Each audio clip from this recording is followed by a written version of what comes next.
বিসমিল্লাহির রহমানির রহিম। আসসালামু আলাইকুম রহমতুল্লাহ। প্রিয় শিক্ষার্থী বন্ধুরা, আজকে তোমাদের সামনে আবার উপস্থিত হয়েছি সপ্তম শ্রেণীর ভাগ অঙ্কগুলো নিয়ে। আজকে আমরা দেখব ভাগ অঙ্ক, অর্থাৎ 2 পদ 3 পদের ভাগগুলো আমরা দেখব। আজকে আমরা দেখব 24, 25 ও 26 নাম্বার প্রশ্নের সমাধান। প্রথমে 24 নাম্বার প্রশ্ন। এর আগেও কিন্তু আমরা যে ভাগগুলো করেছি ঠিক সেম একইভাবেই হবে। তাহলে নাম্বার 24, আমি এখানে 24 নাম্বারটা দিলাম। দেওয়ার পরে দেখো প্রথম দ্বিতীয় অংশটাকে আমাদের আগে লিখতে হবে। তাহলে কি লিখতে হবে?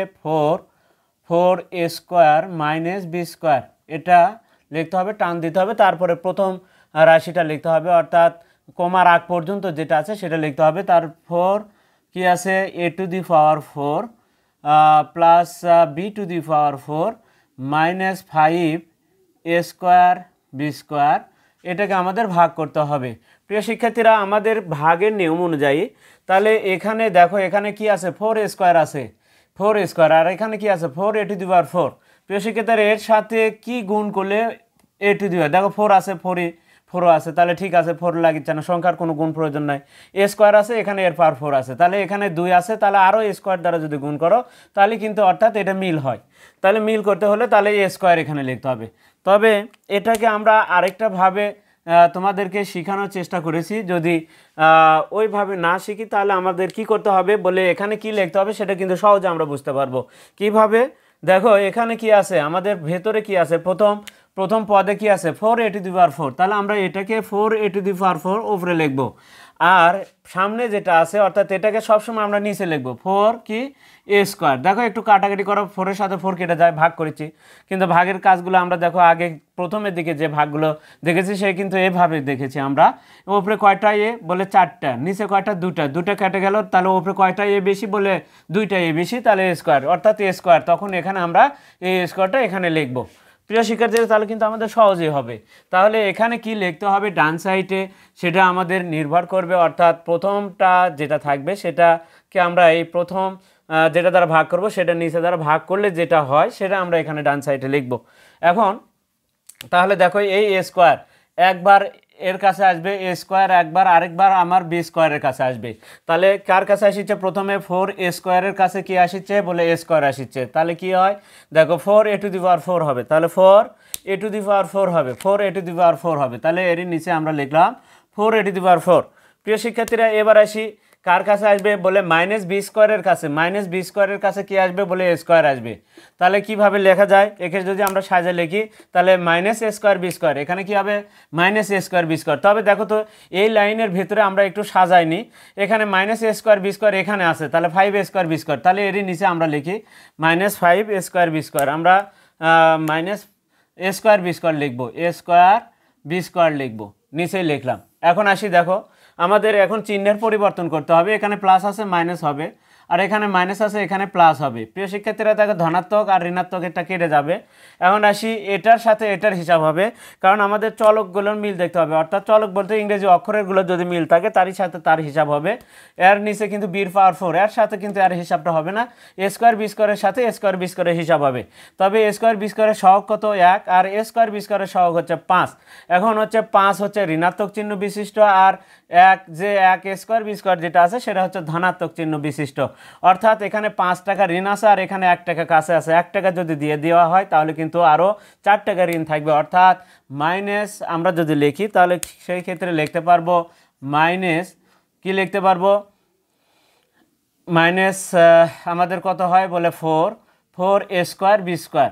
আরেকটা আমরা এইভাবে যদি হিসাব না করি তাহলে আরেকটা করতে পারি বলে, যদি দুটা বিপরীত চিহ্ন বিশিষ্ট হয়, দেখো এখানে এটা হচ্ছে মাইনাস চিহ্ন বিশিষ্ট আর এটা হচ্ছে আমাদের প্লাস চিহ্ন বিশিষ্ট, তাহলে দুটা ভিন্ন চিহ্ন বিশিষ্ট, তাহলে বড়টার থেকে ছোটটা বিয়োগ করার পর বড়টার সাথে যে চিহ্ন থাকবে সেই চিহ্নটা দিয়ে দিতে হবে। তাহলে 5-এর মধ্যে থেকে 1, এখানে কিন্তু সামনে 1 আছে, সেই 1 বিয়োগ করলে 5-এর থেকে 1 বিয়োগ করলে 4 হয়, এবং 5-এর চিহ্ন কি মাইনাস, সেই কারণে মাইনাসটা দিয়ে দিতে হবে। আমরা দুইভাবে হিসাব করতে পারি। আরেকটা কি বলে 5 টাকা ঋণ আছে আর 1 টাকা আমার কাছে আছে, 1 টাকা দিয়ে দিলাম বলে আরও 4 টাকা ঋণ থাকবে। প্রিয় সেক্ষেত্রে এবার কাটে আসবে কি বির পাওয়ার 4, তাহলে প্লাস বির পাওয়ার 4টা আমাদের নিচে চলে আসবে। তাহলে আসলো। এবার আসি আমাদের যে কাজটা সবসময়, এখন দেখো তো নিচে কি আছে, আমরা দেখতে পাচ্ছি minus 4a square B square আছে। এখন এখানে কি লিখবো সেটা নির্ভর করবে, দেখো এটা উপরে লিখবো minus 4a square B square, আর নিচে লিখবো সবসময় 4 স্কোয়ার, অর্থাৎ এই 4 স্কোয়ারটা সবসময় নিচে লিখতে হবে। 4 কেটে যায়, স্কোয়ার স্কোয়ার কেটে যায়, শুধু মাইনাস বি স্কোয়ার থাকে, এই চিহ্ন সহ কিন্তু লিখতে হবে। তাহলে এখানে হবে এবার মাইনাস বি স্কোয়ার লিখলাম। প্রিয় শিক্ষার্থীরা, এবার মাইনাস বি স্কোয়ার যারা গুণ করলে এখানে যা আছে তাই হবে, তাহলে অত আর দেখার সুযোগ নাই, এ স্কোয়ার বি স্কোয়ার হবে। এখন দ্বিতীয়টা কি হবে? দ্বিতীয় এই বি স্কোয়ার এবার কিন্তু কি আসবে দেখো, এবার কিন্তু আমাদের বি স্কোয়ার আসবে। তাহলে বি স্কোয়ার একবার, তাহলে প্রথমে 4 স্কোয়ারের আসার কারণে 4 স্কোয়ার বি স্কোয়ার হলো। তাহলে 4 স্কোয়ারের কাছে কি আছে? বি স্কোয়ার আছে, তারপরে মাইনাস বি স্কোয়ারের কাছে আবারও মাইনাস বি স্কোয়ার আসছে, ঠিক আছে। তাহলে এটা গুণ করলে কি হয়? 4 স্কোয়ার বি স্কোয়ার, অর্থাৎ মাইনাস বি স্কোয়ার এসেছে এখানে, তাহলে মাইনাসটা দিইনি, মাইনাস স্কোয়ার, তাহলে কি হচ্ছে? -4 স্কোয়ার বি স্কোয়ার। আর এখানে মাইনাস দুটো, অ্যারো চিহ্ন মাইনাস, অ্যারো চিহ্ন মাইনাস, গুণ করলে দুটো যদি গুণ করো তাহলে মাইনাস মাইনাসে প্লাস, বির পাওয়ার কত হবে? বির পাওয়ার 4 হবে, বির পাওয়ার 4 হবে, তাহলে প্লাস বির পাওয়ার 4 হচ্ছে। প্রিয় শিক্ষার্থীরা, এখন আমরা চিহ্নের পরিবর্তন করব। চিহ্নের পরিবর্তন করার দেখো, একটা ধনাত্মক একটা ঋণাত্মক, এটা ঋণাত্মক এটা ধনাত্মক, কেটে যায় 0। তাহলে আমাদের অ্যান্সার হলো কি? এ স্কোয়ার মাইনাস বি স্কোয়ার। প্রিয় শিক্ষার্থীরা, তাহলে দেখো এই বি স্কোয়ার একবার এর সাথে আসবে, গুণ হবে, এই বি স্কোয়ার একবার এই মাইনাস বি স্কোয়ারের কাছে আসবে, মাইনাস বি স্কোয়ার। তাহলে মাইনাস বি স্কোয়ার যদি কারো কাছে আসে তাহলে চিহ্নের পরিবর্তন হবে, মাইনাস মাইনাসে প্লাস, বি স্কোয়ার বির পাওয়ার 4 হয়ে যায়। আর মাইনাস বি স্কোয়ার যখন এখানে আসে আর চিহ্ন প্লাস ছিল, তার কারণে এই চিহ্ন কিন্তু মাইনাস হয়ে যাবে, কারণ এই মাইনাস বি স্কোয়ার যার কাছে যাবে তারই চিহ্ন পরিবর্তন করে দেবে। তাহলে মাইনাস বি স্কোয়ার যদি এখানে আসে তাহলে -4 স্কোয়ার বি স্কোয়ার হবে, যা প্রথমে আমরা লিখছি। প্রিয় সেক্ষেত্রে আমরা তাহলে 24 নম্বর প্রশ্নের সমাধানটা দেখে নিলাম। এরপরে আমরা দেখব হচ্ছে 25 নম্বর প্রশ্নের সমাধান। 25 নম্বর প্রশ্ন আমাদের কি আছে একটু যদি দেখো, এ বি প্লাস ডি, আমাদের এ বি প্লাস ডিটাকে আগে লিখতে হবে, এ বি প্লাস ডিকে টান দিয়ে তারপর আমাদের এই প্রথম অংশটুকু লিখতে হবে, 2 square B square plus 5 A B D plus 3 D square. এখন আমাদের ডান সাইডে কি লিখতে হবে সেটা এখন দেখো আমরা কিভাবে বের করব বলে, দেখো ভেতরে যে প্রথম রাশিটা থাকবে, প্রথম পদ যেটা থাকবে সেটা আমরা ওপরে লিখব। তাহলে 2 স্কোয়ার বি স্কোয়ার ওপরে লিখবো, আর এখানকার যে প্রথম পদ যেটা থাকবে সেটা আমরা নিচে লিখব। তাহলে কাটাকাটি করলে দেখো নিচে একটা এ ওপরে দুটা এ কাটে একটা এ থাকে, নিচে ওপরে দুটা বি নিচে একটা বি কেটে যায় ওপরে একটা বি থাকে, তাহলে কি থাকলো? +2 এবি। তাহলে এখানে সেই +2 এবিটা হবে, প্লাস প্রথমে দেওয়ার প্রয়োজন নেই। এখন 2 এবি এসে একবার, এই 2 এবি একবার এবির কাছে আসবে, তাহলে এবির কাছে কি আসবে বলে 2 এবি আসবে, প্লাস ডির কাছেও কিন্তু 2 এবি আসবে। তাহলে কি হচ্ছে? গুণ করলে আমাদের হচ্ছে দেখো 2 সংখ্যা আগে লিখি 2, আর এর ওপরে এ স্কোয়ার হবে, বির ওপরে স্কোয়ার হবে, তাহলে 2 স্কোয়ার বি স্কোয়ার, অর্থাৎ প্রথমটা যা আছে তাই হবে, 2 স্কোয়ার বি স্কোয়ার প্লাস এখানে দেখো আমাদের কি হলো 2 এ বি ডি হলো। তাহলে এটাও আমাদের 2 এ বি ডি আছে, সেই কারণে ওর নিচেই আমরা লিখলাম। এবার কি করতে হবে? আমাদের চিহ্নের পরিবর্তন করতে হবে। চিহ্নের পরিবর্তন দেখো, এটা ধনাত্মক এটা ঋণাত্মক আমাদের কেটে যাবে। এবার এখানে 5-এর চিহ্ন দেখো, এটার সাথে এটার এ বি ডি মিল আছে, দেখো ইংরেজি অক্ষরগুলোর মিল থাকতে হবে, তাহলে তার সাথে হিসাবটা হবে। তাহলে এ বি ডি এখানেও নিচেও এ বি ডি, তবে এখানে 5 এ বি ডি, এখানে 2 এ বি ডি। তবে দেখো 5-এর চিহ্ন কিন্তু প্লাস, আর 2-এর চিহ্ন কিন্তু এই প্লাস আর গ্রহণযোগ্য নয়, এখন 2-এর চিহ্ন এই মাইনাস। তাহলে আমাদের 5 থেকে যদি আলাদা চিহ্ন হয় তাহলে কি বলা হয়েছে, যদি বিপরীত চিহ্ন বিশিষ্ট হয়, দুটো একটা প্লাসের একটা যদি মাইনাসের হয়, তাহলে বড়টার থেকে ছোটটা বিয়োগ করবা। তাহলে 5-এর থেকে 2 বিয়োগ করো, তাহলে বিয়োগ করলে কত হয়? 3। বড়টার সাথে কি চিহ্ন বলে? প্লাস চিহ্ন, তাহলে প্লাস হবে, তাহলে প্লাস 3 এ বি ডি হবে। তবে এর সাথে কত? 5-এর থেকে 2 বিয়োগ করলে কত হয়? 3। কি চিহ্ন হবে বলে? 5-এর চিহ্ন কি? যোগ, সেই জন্য যোগ দেওয়ার প্রয়োজন নেই। এখন আসি +3 ডি স্কোয়ার, আমরা তাহলে এখন 3 ডি স্কোয়ার লিখলাম। এখন আসি প্রিয় শিক্ষার্থীরা, আমরা আরেকটাভাবে হিসাব করতে পারি যে আমাদের কাছে আছে 5 টাকা আর এখানে ঋণ আছে 2 টাকা। আমি যদি আমার নিজস্ব কত, আমার কাছে প্লাসেরগুলো আমরা নিজের টাকা মনে করব, আর বিয়োগ চিহ্ন যেগুলো সেগুলোকে আমরা ঋণ মনে করব।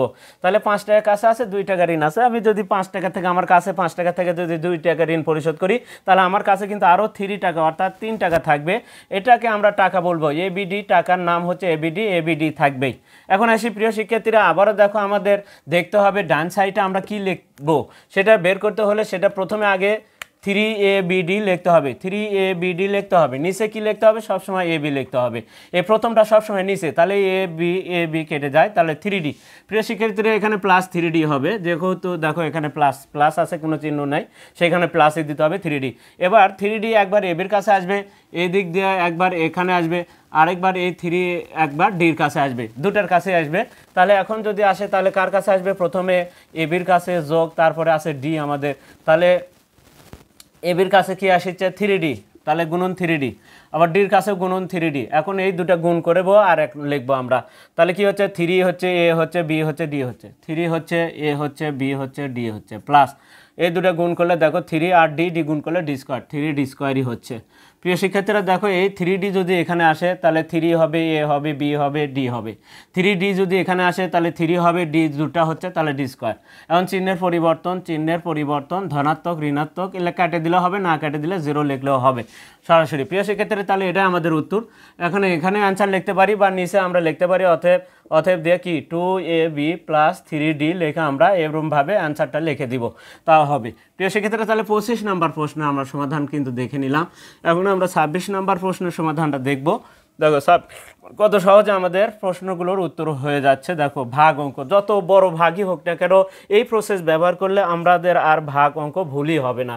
তাহলে এবার আসি যেটা ভাগ করতে হবে, তাহলে এটা আমরা আগে লিখতে হবে x² y² + 1 ভাগ টান দিলাম x⁴ y⁴ -1। প্রিয় শিক্ষার্থীরা এখন আমি এখানে দেখো প্রথমে দেখো আমাদের কি আছে বলে ভেতরেরটা উপরে লিখতে হবে, তাহলে x⁴ y⁴ নিচে কি x² y²। এখন কাটাকাটি করলে কি হয়? নিচে দুটা x উপরে কাটে যায়, উপরে আরও দুটা x থাকে, ও নিচে দুটা y উপরে 4টা y, তাহলে উপরে আরও দুটা y² থাকে, তাহলে x² y² আমাদের এখানে লিখতে হবে x² y²। এখন আমরা লিখলাম। এখন এই x² y² এই x² y² এখানে আসবে একবার, তাহলে এটার সাথে একবার গুণ হবে, এই x² y² একবার 1 এর কাছে আসবে, তাহলে দুটা পদের কাছে আসবে। তাহলে এখানে যদি আসে তাহলে দেখো x এর পাওয়ার 4 হয়ে যাবে, প্রথমটা যা আছে তাই হবে, দেখো y এর পাওয়ারও 4 হয়ে যাবে। তাহলে প্রথম যা আছে তোমাদের দেখার কোনো অপশন নেই, এখানে যা আছে তাই লিখবা, লেখার পরে এখন টান দিবা। এখন কিন্তু এই যে x² y² যদি 1 এর কাছে আসে তাহলে x² y² যা আসবে 1 এর কাছে তাই হয়ে যাবে, তাহলে কি প্লাস x² y²। এখন কি করতে হবে? আমাদের চিহ্নের পরিবর্তন ঘটাতে হবে, তাহলে এখন ধনাত্মক আর এটা ঋণাত্মক কেটে যায়। এখন কি এটার চিহ্ন কিন্তু এই যে মাইনাস, তাহলে -x² y², তারপরে কি -1টা আমাদের ডান সাইডে থাকবে। প্রিয় শিক্ষার্থীরা এখন দেখো আমাদের এখন এখানে কত কি লিখতে হবে সেটা বের করার নিয়ম কি বলে, এটা আবার উপরে লেখো -x² y² উপরে লেখো আর নিচে এটা লেখো, তাহলে x² y²। প্রিয় শিক্ষার্থীরা x²